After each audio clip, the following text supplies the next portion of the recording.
देखो इलेक्ट्रोकेमिस्ट्री का मतलब क्या है यहाँ पे,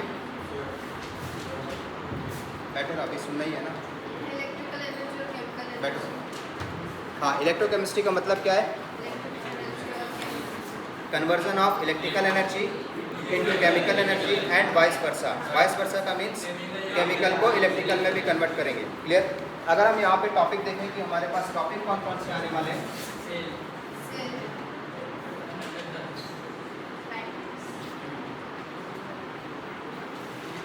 इलेक्ट्रोकेमिस्ट्री। अब इसमें हमारे पास मेजर टॉपिक, हाँ ये चैप्टर 3 पार्ट्स में डिवाइड है। पहला हम लोग पढ़ते हैं सेल। सेल में भी कौन सी सेल पढ़ेंगे, galvanic cell and electrolytic cell. अब यहाँ पे हमें सबसे पहले ये आइडेंटिफाई करना होगा कि हम जो गैल्वेनिक सेल पढ़ने वाले हैं और इलेक्ट्रोलाइटिक सेल पढ़ने वाले हैं उसमें किस चीज़ का कन्वर्जन किस में होगा। क्लियर। जैसे गैल्वेनिक सेल है, गैल्वेनिक सेल में कन्वर्जन किससे होगा, केमिकल से। इसके लिए शॉर्ट फॉर्म बताया था, मतलब एक स्टोरी बताई थी। हाँ, तो जो भी हमारे पास गैल्वेनिक सेल है वो कौन सी सेल है, गांव वाली सेल। गांव में क्या होता है कि हमारे पास बैटरीज रहती है, मतलब इलेक्ट्रिसिटी का सोर्स पहले कम था तो उस टाइम पे हम लोग यूज़ करते थे बैटरीज। क्लियर। और बैटरीज केमिकल फॉर्म में होता है, केमिकल एनर्जी कन्वर्ट होती है किसमें, इलेक्ट्रिकल एनर्जी में। जिसका मतलब गैल्वेनिक सेल में हम लोग क्या पढ़ेंगे, जो केमिकल एनर्जी है वो किसमें कन्वर्ट होगी, इलेक्ट्रिकल एनर्जी में। क्लियर। और उसमें कौन कौन से प्रोसेस होंगे, जब भी केमिकल एनर्जी इलेक्ट्रिकल में कन्वर्ट होती है प्रोसेस कैसा होता है, स्पॉन्टेनियस या non spontaneous, spontaneous. Clear. Process होगा स्पॉन्टेनियस, क्योंकि अगर हमारे पास बैटरी है तो उसका हम यूज़ भी नहीं करेंगे तो कुछ लॉन्ग टाइम के बाद वो डिस्चार्ज हो जाती है। जिसका मतलब यहाँ पे प्रोसेस विल बी स्पॉन्टेनियस। अगर प्रोसेस स्पॉन्टेनियस है तो उसमें डेल्टा जी की वैल्यू कैसी होगी, नेगेटिव। और डेल्टा जी नेगेटिव है तो ई सेल कैसा होगा, positive. E cell positive spontaneous के लिए। अब यहाँ पे हमारे पास दूसरा पॉइंट हो गया, गैल्वेनिक सेल का प्रोसेस कैसा होगा, स्पॉन्टेनियस। नेक्स्ट, ये चार्जिंग प्रोसेस है या फिर डिस्चार्जिंग प्रोसेस, डिस्चार्जिंग। क्लियर। इस वाले सेल में हम डिस्चार्जिंग करेंगे। क्लियर। मतलब मोस्टली क्या होगी, डिस्चार्जिंग होगी। उसके बाद एनोड का साइन कैसा होगा और कैथोड का साइन, हाँ इसके लिए भी बताया था स्टोरी। हाँ, आती कम है जाती ज़्यादा है, क्योंकि गांव में पहले क्या होता था, लाइट का सोर्स कम था। लाइट का सोर्स कम होने के बाद अगर आती भी थी तो उस केस में इनपुट कम था और उस जाने का टाइम ज़्यादा था। तो इसका मतलब क्या है, वहाँ पे आती कम है और जाती ज़्यादा है। क्लियर। और जिस चीज़ का भी लॉस होता है उसको हम लोग किससे रिप्रेजेंट करते हैं, नेगेटिव से। तो मतलब जा रही ज़्यादा, तो इसका मतलब एनोड कैसा होगा, नेगेटिव, और कैथोड कैसा होगा, पॉजिटिव। क्लियर। उसके बाद नेक्स्ट वहाँ पे हाँ AOCR यूज़ करेंगे, मतलब एनोड पे क्या होगा और कैथोड पे क्या होगा। एनोड पे ऑक्सीडेशन एंड कैथोड पे रिडक्शन। क्लियर। तो ये हमारे पास हो गया सेल। सेल का फर्स्ट पार्ट गैल्वेनिक सेल, और इसका रिवर्स क्या होगा, इलेक्ट्रोलाइटिक सेल। गैल्वेनिक सेल में पहला पॉइंट केमिकल एनर्जी से इसमें कन्वर्ट होगा electrical energy. Clear. Second point spontaneous, और अगर स्पॉन्टेनियस प्रोसेस है, थर्मो में हम लोग पढ़ चुके हैं डेल्टा जी की वैल्यू क्या आएगी, नेगेटिव, लेस देन 0। और अगर डेल्टा जी 0 है तो वहाँ पे ई सेल क्या होगा, E cell will be positive. Clear है। नेक्स्ट हाँ, डिस्चार्जिंग प्रोसेस।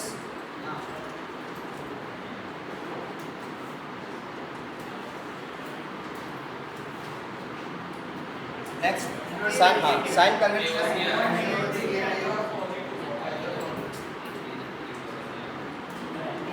साइन कन्वेंशन पे एनोड पे नेगेटिव एंड कैथोड पे पॉजिटिव। क्लियर। हाँ। देन उसके बाद हम एनोड किसका बनाएंगे, मतलब एनोड पे क्या होगा, ऑक्सीडेशन होगा, रिडक्शन होगा। उसके लिए क्या यूज़ करते हैं, AOCR। AO means, A means anode, और एनोड पे क्या होगा, ऑक्सीडेशन, एंड कैथोड पर रिडक्शंस। क्लियर। ये हो गया हमारे पास गैल्वेनिक सेल। उसके बाद इलेक्ट्रोलाइटिक सेल।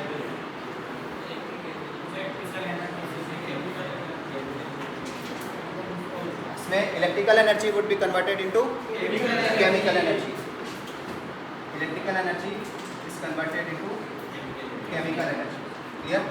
ये हाँ, ये कैसा होगा, नॉन स्पॉन्टेनियस। मतलब अगर इसको हमें करवाना है तो हमें एक्स्ट्रा सोर्स ऑफ एनर्जी चाहिए होगा, तो यहाँ पे क्या आएगा, non spontaneous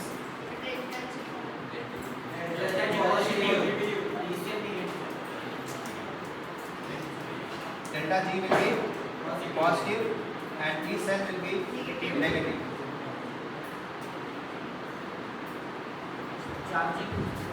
clear. Next charging.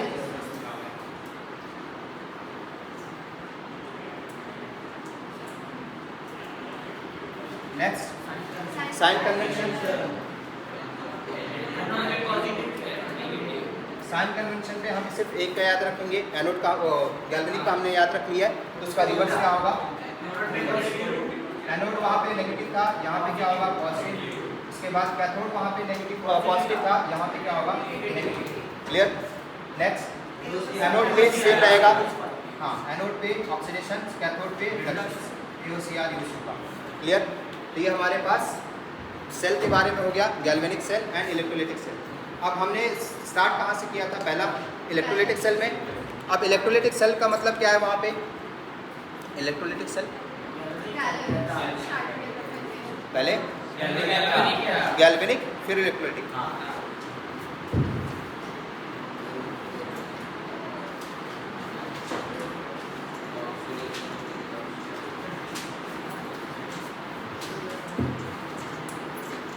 अच्छा, दूसरी क्लास में उल्टा किया, ठीक है। यहाँ पे हम लोग ने गैल्वेनिक स्टार्ट किया था, दूसरी वाली क्लास में इलेक्ट्रोलाइटिक। क्लियर। अब देखो इलेक्ट्रोलाइटिक में अगर हम लोग यूज़ करें, पहला इलेक्ट्रोलाइटिक सेल,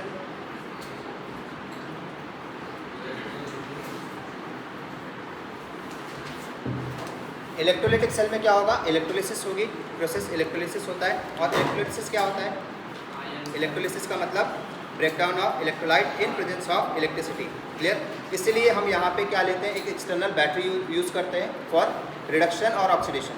क्लियर है।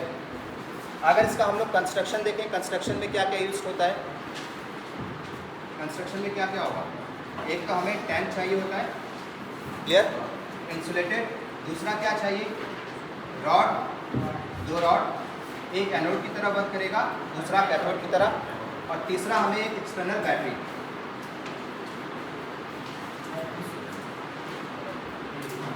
देखो बैटरी में जो लंबी वाली होती है, हाँ वो क्या होता है पॉजिटिव, और ये नेगेटिव। अगर ये पॉजिटिव है तो हमारी रॉड भी कैसे होगी पॉजिटिव, और ये नेगेटिव होगी। पॉजिटिव कौन सी होती है, एनोड, और कैथोड नेगेटिव। और नीचे हमें क्या चाहिए होगा, एक इलेक्ट्रोलाइटिक सॉल्यूशन, इलेक्ट्रोलाइट। और इलेक्ट्रोलाइट हम किस फॉर्म में ले सकते हैं, दो फॉर्म में, एक molten and second one is aqueous. अब देखो इलेक्ट्रोलाइटिक सेल में हमें दो चीज़ पढ़नी होती है, पहली होती है क्वांटिटेटिव एनालिसिस, दूसरी होती है क्वालिटेटिव एनालिसिस। अब अगर हम यहाँ पे देखें, देखो हमारे पास मॉल्टेन फॉर्म में भी इलेक्ट्रोलाइट हो सकता है और एक्वस फॉर्म में हो सकता है। सपोज करो हमारे पास NaCl है, क्लियर। अब ये किस फॉर्म में है, पहले मॉल्टेन फॉर्म में ले रहे हैं, उसके बाद एक्वस फॉर्म में लेंगे, मॉल्टेन। अगर ये मॉल्टेन फॉर्म है तो इलेक्ट्रिसिटी के प्रेजेंस में ये इलेक्ट्रिसिटी यहाँ से पास होगी, ये डिसोसिएट करेगा Na+ एंड Cl-। अब ये Na+ किधर जाएगा, नेगेटिव इलेक्ट्रोड के पास, और Cl- कहाँ पे जाएगा, पॉजिटिव इलेक्ट्रोड के पास। क्लियर। अब देखो यहाँ पे जब भी हम लोग इलेक्ट्रोलिसिस पढ़ते हैं तो वहाँ पे क्या करवाते हैं, हमारे पास मेटल की प्योरीफिकेशंस, क्लास 10th में पढ़ा होगा प्योरीफिकेशन ऑफ मेटल्स में। वहाँ पे हम लोग एनोड का क्या बनाते थे, इम्प्योर रॉड, और कैथोड था हमारे पास प्योर मेटल रॉड। यहाँ पे क्या होता था, रिडक्शन ऑक्सीडेशन होता था, ऑक्सीडेशन से यहाँ पे जो मेटल है वो कहाँ पे डिपॉजिट होगा, एनोड पे, हाँ उस पर डिपॉजिट होने के लिए सबसे पहले कहाँ पे आएगा, सोल्यूशन पे आएगा, सोल्यूशन से फिर यहाँ पे जाएगा रिडक्शन के लिए, गेन ऑफ इलेक्ट्रॉन्स। और नीचे हमें क्या मिलता था, एनोड बड, याद है, नीचे ब्लैक कलर का एनोड बड मिलता था। क्लियर। तो यहाँ पे जो इलेक्ट्रोलिसिस हो रही है, अगर हम एनोड पे देखें तो एनोड पे कौन सी प्रोसेस होगी, एनोड पे ऑक्सीडेशन, एनोड पे ऑक्सीडेशन। ऑक्सीडेशन मीन्स हाँ, gain of hydrogen, sorry gain, हाँ ऑक्सीडेशन, यहाँ पे एनोड पे ऑक्सीडेशन होगा। ऑक्सीडेशन का मतलब लॉस ऑफ इलेक्ट्रॉन्स या गेन ऑफ ऑक्सीजन, और मेनली हम लोग यहाँ पे क्या करेंगे, loss of electrons, loss of electrons, clear, oxidation. तो यहाँ पे ऑक्सीडाइज कौन होगा, जिसके पास एक्सेस ऑफ इलेक्ट्रॉन्स होंगे, और एक्सेस ऑफ इलेक्ट्रॉन्स का मतलब एनायन। तो हमेशा ऑक्सीडेशन किसका होगा इस केस में, एनायन का, और रिडक्शन किसका होगा, कैटायन का। जब भी हमारे पास मॉल्टेन फॉर्म में होगा तो वहाँ पे सिर्फ एक कैटायन और एक एनायन होगा। जैसे NaCl हमने मॉल्टेन लिया है तो वो Na+ एंड Cl- में ब्रेक होगा। और अगर Na+ और Cl- में ब्रेक हो रहा है तो उस केस में क्या होगा, यहाँ पे हमारे पास क्या आएगा, एनायन Cl-, क्लियर, Cl- आ रहा है। तो इसका क्या होगा, ऑक्सीडेशन। अगर हम इसका ऑक्सीडेशन करेंगे, Cl- gives Cl2 plus 2 electrons, और यहाँ पे 2 बैलेंस्ड हो जाएगा। ये लॉस ऑफ इलेक्ट्रॉन्स, ये हो गया हमारे पास ऑक्सीडेशंस। अब यहाँ पे जो प्रोडक्ट बन रहा है ये हमारा प्रोडक्ट होता है एनोड प्रोडक्ट। उसके बाद ये प्रोडक्ट हमारे पास सॉलिड फॉर्म में भी हो सकते हैं, गैसेस भी हो सकते हैं। जो भी यहाँ पे बनेगा वो कहलाएगा एनोड प्रोडक्ट, क्लियर, क्लियर है। नेक्स्ट उसके बाद कैथोड पे रिडक्शन क्या होगी, ऑक्सीडेशन हो रहा है। ऑक्सीडेशन का मतलब लॉस ऑफ इलेक्ट्रॉन्स, तो हमेशा लॉस कहाँ पे होगा, प्रोडक्ट साइड पे आएगा ना लॉस। हाँ, देन कैथोड, कैथोड में क्या होगा, reduction, reduction means gain of electrons, और गेन ऑफ इलेक्ट्रॉन्स में इलेक्ट्रॉन्स हमेशा किस साइड पे होगा, रिएक्टेंट साइड पे, तभी तो वो गेन करके कुछ बनाएगा। तो यहाँ पे गेन करने के लिए कौन है, Na+ plus single electrons gives Na solid, clear है। और यहाँ पे Na सॉलिड क्या है, cathode product, cathode product, clear है। तो यहाँ पे हमारे पास दो चीज़ आ रही है। यहाँ से देखो हम यहाँ पे क्वालिटी चेक कर रहे हैं कि जो भी यहाँ पे ऑक्सीडेशन और रिडक्शन हुआ है, सॉलिड बना है, गैस बना है, या फिर कौन कौन से एलिमेंट कंपाउंड्स का फॉर्मेशन हो रहा है। तो ये हमें क्या बता रहा है, क्वालिटी, क्लियर। इसको क्या बोलते हैं, क्वालिटेटिव एनालिसिस। दूसरा क्या होगा, क्वांटिटेटिव एनालिसिस। क्वांटिटेटिव एनालिसिस क्या रिप्रेजेंट करता है कि यहाँ से ऑक्सीडेशन के टाइम पे कितना एलिमेंट का डिकम्पोजिशन हुआ है, डिसोसिएट हुआ है, और कितना यहाँ पे एसोसिएट हुआ है, कितना यहाँ पे जुड़ा है, वो होगा हमारे पास क्वांटिटेटिव एनालिसिस। क्वांटिटेटिव एनालिसिस में क्या क्या कैलकुलेट कर सकते हैं, मास कर सकते हैं, मोल कर सकते हैं, नंबर ऑफ इलेक्ट्रॉन्स कर सकते हैं, प्रोटॉन चार्ज कर सकते हैं, इक्विवेलेंट कर सकते हैं, वैलेंसी फैक्टर कैलकुलेट कर सकते हैं। वो बताया था ना ट्रिक, शॉर्ट फॉर्म में पूरा टेबल्स जो इस फॉर्मूले वाले। तो ये हमारे पास हो गया क्वालिटेटिव एनालिसिस का फर्स्ट पार्ट। अब यहाँ पे तो हमने पहले यूज़ किया है क्या, सिर्फ एक चीज़ यूज़ किया है, मॉल्टेन NaCl। अगर ये सपोज करो यहाँ पे हो जाए एक्वस फॉर्म में, एक्वस NaCl, तो एक्वस NaCl का मतलब क्या है, एक्वस NaCl का मतलब क्या होगा यहाँ पे, हाँ वाटर भी होगा। तो यहाँ पे हमारे पास दो चीज़ आएगा, एक आएगा Na+ और H+, वाटर से H+, Cl- एंड OH-। अब यहाँ पे दो आयन हो गए, दो कैटायन हो गए। तो हम कैसे आइडेंटिफाई करेंगे कि हमारे पास किसका पहले ऑक्सीडाइज होगा और कौन रिड्यूस पहले होगा। हाँ, तो उसके लिए सबसे पहले क्या बताया था, यहाँ पे क्या चेक करते हैं, preferential discharge theory. Preferential discharge theory हमें क्या बताती है कि जिसका भी अगर हम ऑक्सीडेशन की बात कर रहे हैं तो अगर उसका ऑक्सीडेशन पोटेंशियल वैल्यू ज़्यादा होगी तो वो ऑक्सीडाइज पहले होगा, और जिसकी रिडक्शन पोटेंशियल वैल्यू ज़्यादा होगी तो वो रिड्यूस पहले होगा। तो यहाँ पे हमें देखना है कि ये दोनों में किसका ऑक्सीडेशन पोटेंशियल वैल्यू ज़्यादा है। अगर इसमें OH का ऑक्सीडेशन पोटेंशियल वैल्यू ज़्यादा होगा तो OH ऑक्सीडाइज होगा, और अगर यहाँ पे Cl- का ऑक्सीडेशन पोटेंशियल वैल्यू ज़्यादा होगा तो Cl- ऑक्सीडाइज पहले होगा, क्लियर। उसके बाद यहाँ पे H+ एंड Na+, यहाँ पे जिसका ऑक्सीडेशन पोटेंशियल वैल्यू ज़्यादा होगा वो पहले, रिडक्शन पोटेंशियल वैल्यू ज़्यादा होगा वो पहले रिड्यूस हो जाएगा। अब हमें यहाँ पे हम लोग ने ट्रिक लिखी थी, हाँ CPI, हाँ और छापा। CPI का मतलब यहाँ पे क्या बनेगा, Cl-, Br-, I-, एंड यहाँ पे क्या आएगा, Cu+, Hg+, Ag+, Pp+ and Au+। तो कैटायन का हमेशा क्या होगा, रिडक्शन। तो अगर हमारे पास छापा छापा metal in the form of cations आते हैं तो इनका रिडक्शन होगा, इसके अलावा हाइड्रोजन का नहीं होगा, H+ का नहीं होगा। क्लियर? और अगर हमारे पास ये छापा मेटल्स नहीं आते हैं तो इस केस में H+ का रिडक्शन होगा और H+ रिड्यूस करके क्या बनाएगा, H+ रिड्यूस करके क्या बनाएगा, H2 गैस बनाएगा। क्लियर? तो यहाँ पे हमारे पास छापा मेटल्स नहीं आ रहे हैं तो यहाँ पे रिड्यूस कौन होगा, H+ रिड्यूस होकर क्या बनाएगा, H2 गैस। तो यहाँ पे कैथोड प्रोडक्ट क्या होगा, H2 गैस। अब इधर देखो OH negative and Cl negative में किसकी ऑक्सीडेशन होगा, OH negative and Cl negative में। ये CBI में आ रहा है, CBI में आने का मतलब है कि यहाँ पे क्लोरीन का क्या होगा, ऑक्सीडेशन, और अगर क्लोरीन ऑक्सीडाइज हो रहा है तो क्या बनाएगा, Cl2 गैस। क्लियर है इतना? क्लियर? तो हमें क्या देखना है, पूरा जितना भी हमारे पास यहाँ पे क्वालिटेटिव एनालिसिस है इससे हो जाएगा। CBI आएगा तो वहाँ पे CBI का ऑक्सीडेशन होगा, और अगर छापा मेटल्स आएंगे तो छापा मेटल का क्या होगा, रिडक्शन होगा। और एक दो एग्जांपल करना है।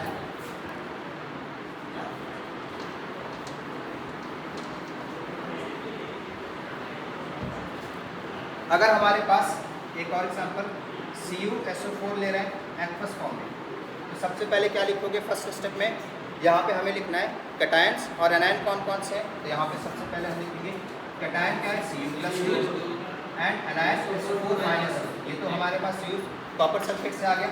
वाटर से क्या आएगा, H+, और यहाँ पे क्या आएगा, क्लियर। अब एक और चीज़ याद रखना, जब भी हमारे पास हायर ऑक्सीडेशन स्टेट होते हैं वो कभी भी ऑक्सीडाइज नहीं होते। ऑक्सीडाइज का मतलब लॉस ऑफ इलेक्ट्रॉन्स। तो यहाँ पे लॉस कौन करने वाला है, सल्फर। तो यहाँ पे अगर सल्फर का ऑक्सीडेशन स्टेट देखोगे SO4-2, ये कितना आएगा, +6। क्लियर? सल्फर का +6 आ रहा है। कैसे करते हैं, ऑक्सीजन का -2 होता है नॉर्मल ऑक्साइड के केस में, -2 × 2 8 हो गया, -2 + 6 शॉर्ट ट्रिक बताइए ना, हाँ माइनस ये हो गया शॉर्ट ट्रिक बताइए ना। जो भी यहाँ पे इंडिविजुअल नेगेटिव होगा उसको पॉजिटिव अज्यूम करना है, और जो नेगेटिव है जो नेगेटिव है उसको पॉजिटिव, और जो पॉजिटिव है नेगेटिव, और ओवरऑल जो चार्ज होगा उसको एज इट इज़ लेना है। तो इस ऑक्सीजन का कितना होता है, -2 × 2 -8 नहीं लेना है, +8 लेना है, क्योंकि जब ये फाइनल में तुम लोग आओगे इस साइड तो इधर वाला -+ में हो जाएगा। तो इससे बढ़िया कि हम डायरेक्ट कर लें। तो अगर हम यहाँ पे कर रहे हैं तो ये जो नेगेटिव वाला है उसको हम पॉजिटिव अज्यूम करेंगे अंदर वाला, और जो ओवरऑल चार्ज होगा अगर पॉजिटिव है तो पॉजिटिव, नेगेटिव है तो नेगेटिव। तो यहाँ पे ऑक्सीजन का कितना होता है, -2 × 4 कितना हो गया, -8। तो -8 नहीं लेंगे, +8, और ये ओवरऑल चार्ज -2 है तो -2 हो गया, कितना बच गया, +6, तो आ गया +6। एक और एग्जाम्पल, NO3-, हाँ ये 3 × 6 प्लस में हो गया, और ये -1 ये हो गया +5। और हमें पता है कि जब भी हमारे पास कोई भी एलिमेंट अपने हायर ऑक्सीडेशन स्टेट में होगा, नाइट्रोजन सल्फर के पास वैलेंस इलेक्ट्रॉन कितने होते हैं, 6। अब ये 6 सारे दे चुका है तो इसका मतलब ये और एक इलेक्ट्रॉन्स नहीं देने वाला है।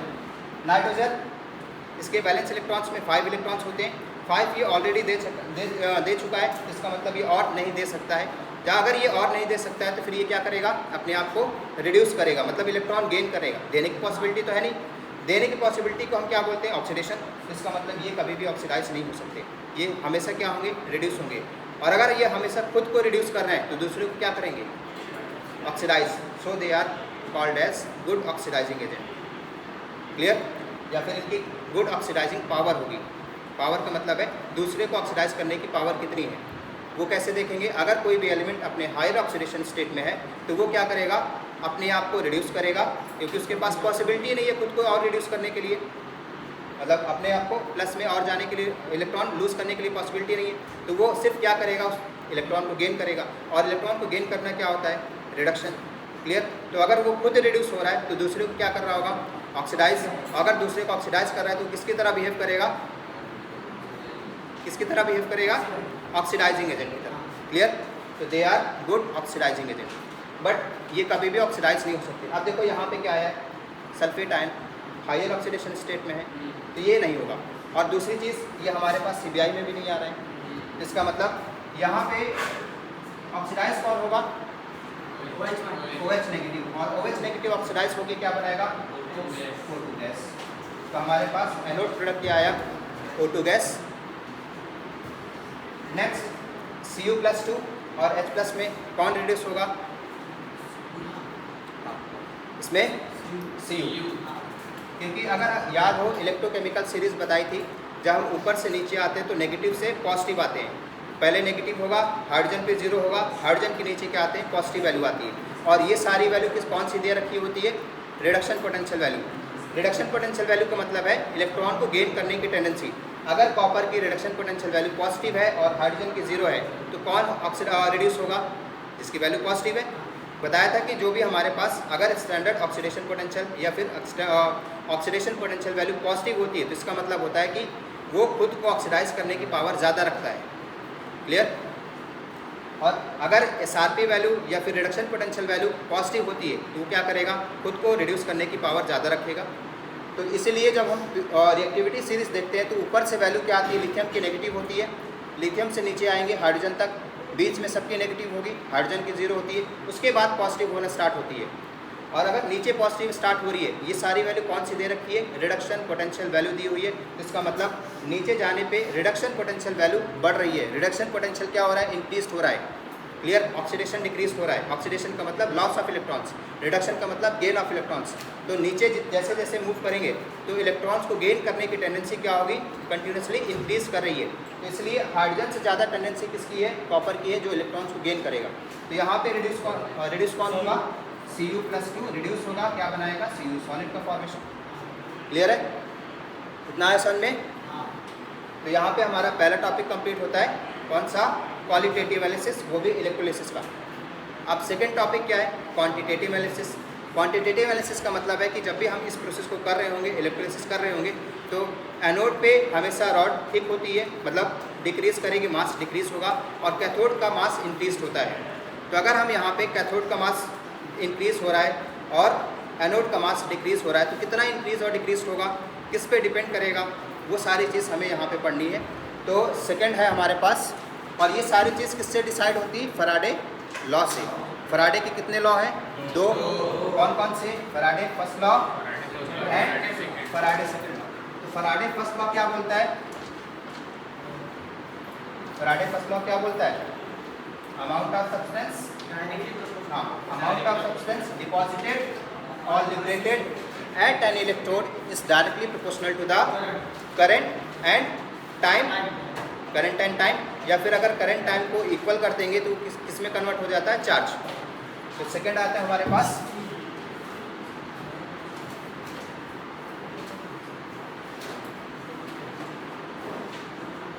Qualitative analysis. क्वालिटेटिव हो गया, क्वांटिटेटिव। क्लियर है? Quantitative analysis is decided by Faraday law. Faraday first law क्या कहलाएगा?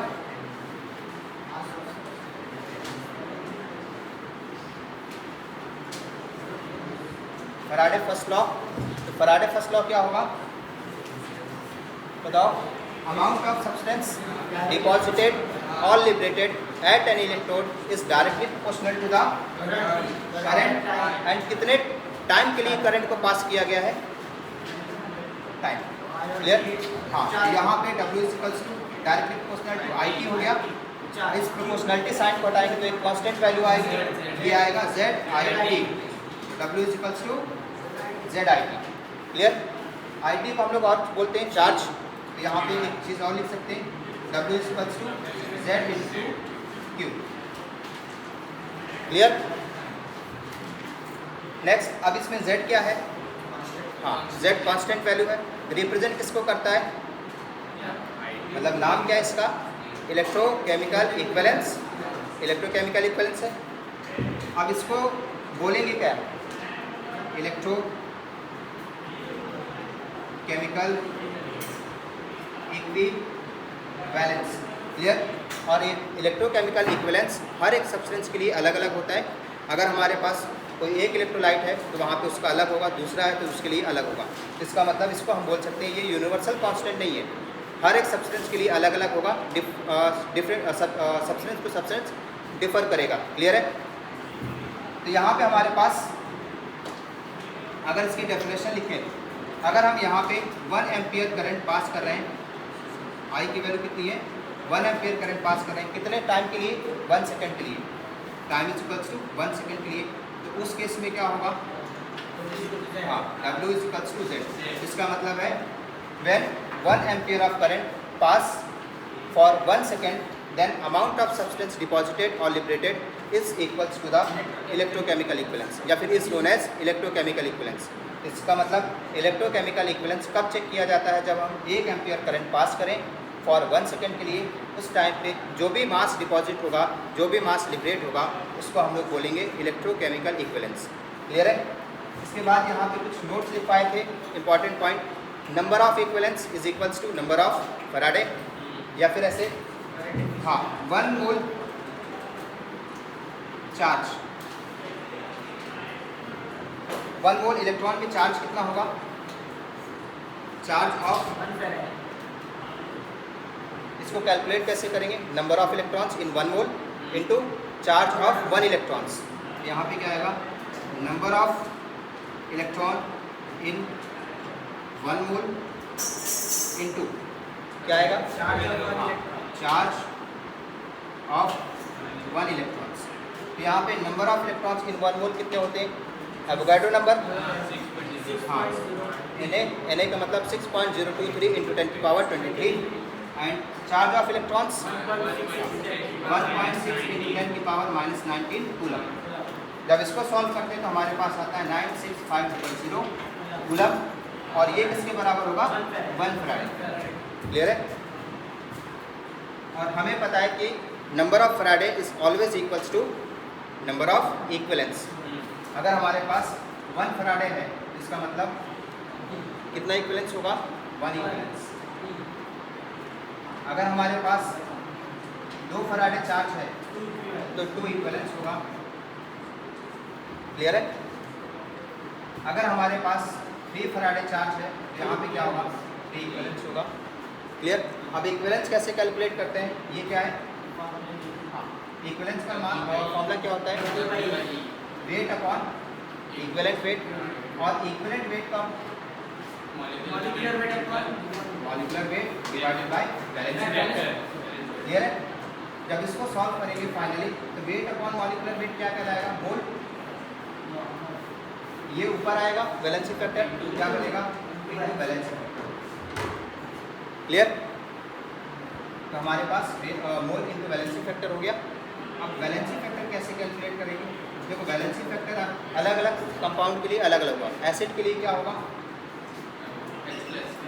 एसिड के लिए H+, number of replaceable H+ ions, जैसे HCl के लिए 1 हो जाएगा, H2SO4 के लिए 2 हो गया, यहाँ पे 2 H+ रिलीज होते हैं, HNO3 के लिए 1, HClO4 के लिए एक H है 1, और H3PO4 के लिए 3, H3PO3 के लिए 3 नहीं होगा, यहाँ पे 2 होगा, क्योंकि H3 होने से मतलब नहीं है।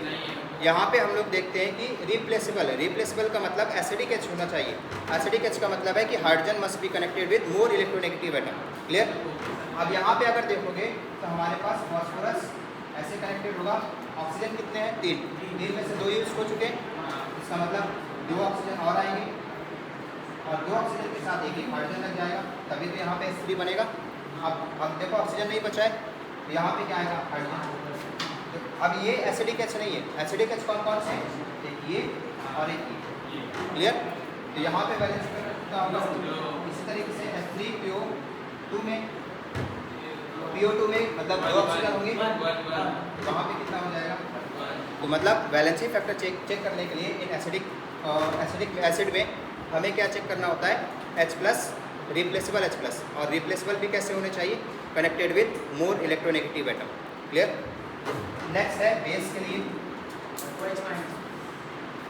रिप्लेसेबल OH नेगेटिव, जैसे NaOH के लिए कितना होगा, NaOH के लिए एक MgOH twice 2 AlOH whole twice 3। Clear है। तो यहाँ पे हम देखेंगे कितना OH नेगेटिव रिलीज हो सकता है, वो हमारे पास बैलेंसिंग फैक्टर देगा। नेक्स्ट है अगर हमारे पास कोई सॉल्ट आता है तो सॉल्ट के लिए क्या होगा? अगर हमारे पास कोई सॉल्ट आता है तो सॉल्ट के लिए क्या होगा? कैटायन आ रहा है। तो यहाँ पे देखेंगे चार्ज हाँ present either on cation either on cation and anions. Like suppose पर हमारे पास NaCl है तो NaCl में चाहे Na प्लस का चार्ज देख लो या फिर Cl माइनस का चार्ज देख लो, कितना है +1 तो यहाँ पे कितना आएगा? वैलेंसी फैक्टर NaCl का 1 आएगा ना। आइदर का मतलब या फिर कैटायन का देखो या फिर एनायन का, नेट चार्ज देखना है। यहाँ पे कितना आया 1, यहाँ पे कितना आया 1। एक और MgCl2 Mg+2 एंड 2Cl-, तो यहाँ पे नेट पॉजिटिव चार्ज कितना है 2, नेट नेगेटिव चार्ज कितना है 2। Cl नेगेटिव है लेकिन यहाँ पे 2 Cl है ना, तो यहाँ पे नेट कितना हुआ 2। तो यहाँ पे नेट देखते हैं सॉल्ट के केस में नेट पॉजिटिव चार्ज और नेट नेगेटिव चार्ज, वही हमारा कहलाएगा वैलेंसी फैक्टर। क्लियर? और अगर हमारे पास रेडॉक्स रिएक्शन है तो रेडॉक्स रिएक्शन के लिए क्या चेक करेंगे? हाँ रेडॉक्स रिएक्शन के लिए बताओ। जैसे MnO4 कन्वर्ट हो रहा है इसमें Mn+2 में और इसके साथ साथ सपोर्टिंग एलिमेंट हो सकते हैं। इसका ऑक्सीडेशन नंबर कितना होगा? हाँ +7 4 to Z -1 +7। अब यहाँ पे देखो चेंज कितना हो रहा है, चेंज इन ऑक्सीडेशन स्टेट कितना है 5 का। क्लियर? ये रिएक्शन कहाँ पे होती है? Acidic medium. तो ये हमारे पास आ जाएगा इसका वैलेंसी फैक्टर 5 कैसे आया? यहाँ पे नंबर कितना है 1। जब भी वैलेंसी फैक्टर रेडॉक्स रिएक्शन के लिए देखोगे वहाँ पे आता है number of atom into change in oxidation state. Number of atom कितना है 1, चेंज इन ऑक्सीडेशन स्टेट कितना होगा? यहाँ पे 5। कितना आया 5। अगर ये एग्जांपल K2Cr2O7 के केस में ले लो, K2Cr2O7 किस में कन्वर्ट हो रहा है? Cr+3 में कन्वर्ट हो रहा है सपोज करो। इसका ऑक्सीडेशन नंबर कितना है? प्लस देखो 7 to 14 -2 12/2 6, यहाँ पे +6 आ गया। चेंज कितना हुआ यहाँ पे? चेंज तो 3 है लेकिन अगर क्रोमियम का वैलेंसी फैक्टर देखेंगे 2 × 3 होगा, ये 6 हो जाएगा। क्लियर? तो वैलेंसी फैक्टर के लिए क्या यूज़ करते हैं? Number of atoms into change in oxidation state. इसके बाद यहाँ पे एक और चीज़ इंपॉर्टेंट आएगी कि अगर हमारे पास Cl2 आ जाए, O2 आ जाए एंड H2 आ जाए तो इसका वैलेंसी फैक्टर कितना होगा? देखो Cl हमेशा क्या करता है 1 इलेक्ट्रॉन को रिलीज करता है, तो यहाँ पे Cl2 है तो इस कितना करेगा 2, तो इसका वैलेंसी फैक्टर कितना होगा 2। ऑक्सीजन एक ऑक्सीजन 2 इलेक्ट्रॉन को गेन करता है तो यहाँ पे 2 है 4, तो इसका वैलेंसी। हाइड्रोजन एक लूज या गेन कर सकता है तो इसका कितना होगा 2। विंडो ओपन कर। क्लियर है? कितना समझ में आया? ठीक। फिर इसके बाद फैराडे फर्स्ट लॉ में आगे बढ़ते हैं।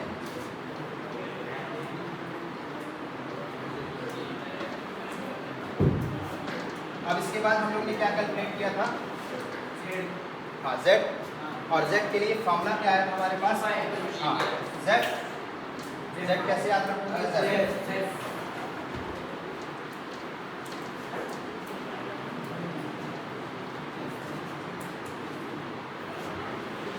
यहाँ पे Z = E/F। क्लियर है? F यहाँ पे क्या है? चार्ज, और चार्ज कितना होगा 96500 कूलम, और E क्या है यहाँ पे? इक्विवेलेंट। ये हमारे पास और ये सारी चीज़ें किससे रिलेट करती हैं? ग्राम इक्विवेलेंट से। तो अगर हम यहाँ पे फॉर्मूला लिखें, इक्विवेलेंट किसके बराबर होगा? नंबर ऑफ फैराडे के बराबर होगा। एंड उसके बाद इक्विवेलेंट को और क्या लिख सकते हैं? इक्विवेलेंट को weight divided by equivalent weight. W किसके बराबर है? ZIT divided by E। और क्या लिख सकते हैं? ZQ, यहाँ पे IT की जगह पे Z × Q divided by E। Clear? अब इसको अगर हमें z को रिप्लेस करना है तो यहाँ पे कर सकते हैं, या फिर e को रिप्लेस करके इधर ले आओ, तो w डिवाइडेड बाई z क्या हो जाएगा, z को नीचे लाएं और e को इधर ले आएंगे, कहाँ से, हाँ e कैंसिल हो जाएगा, या फिर इसको ऐसे ले लें, इतना ही। क्लियर, एक ये हमारे पास बन गया। और क्या यहाँ पे यूज़ कर सकते हैं, मोल इनटू वैलेंसी फैक्टर, इक्विवेलेंट मोल इनटू वैलेंसी फैक्टर। अगर इसको मोल कॉन्सेप्ट से रिलेट करेगा या फिर सोल्यूशन से रिलेट करने का कोई कोशिश करेगा तो यहाँ पे क्या देगा, मोल को कन्वर्ट कराएंगे किससे, कंसंट्रेशन टर्म से। कंसंट्रेशन टर्म कौन सी होगी, मोलैरिटी, तो यहाँ पे molarity into volume into valency factor. अगर मोलैरिटी से नहीं ले रहा है दूसरा कंसंट्रेशन टर्म यूज़ कर सकता है, नॉर्मेलिटी, तो यहाँ पे normality into valency factor. Clear है, तो ये हमारे पास इक्विवेलेंट हो गया, नंबर ऑफ फैराडे हो गया। नंबर ऑफ फैराडे किसके बराबर होगा, वेट अपॉन इक्विवेलेंट वेट, मतलब इससे कहीं से भी क्वेश्चन पूछ सकता है, वो चार्ज देकर पूछ सकता है, करंट देकर पूछ सकता है, या इक्विवेलेंट वेट पूछ लेगा, या फिर मास सब्सटेंस डिपॉजिटेड और लिबरेटेड ये पूछ लेगा। तो ये सारे यहाँ पे क्वेश्चन बनेंगे। क्लियर है, इसके बाद हमारे पास फैराडे सेकंड लॉ आता है। फैराडे सेकंड लॉ क्या बोलेगा, क्या था, हाँ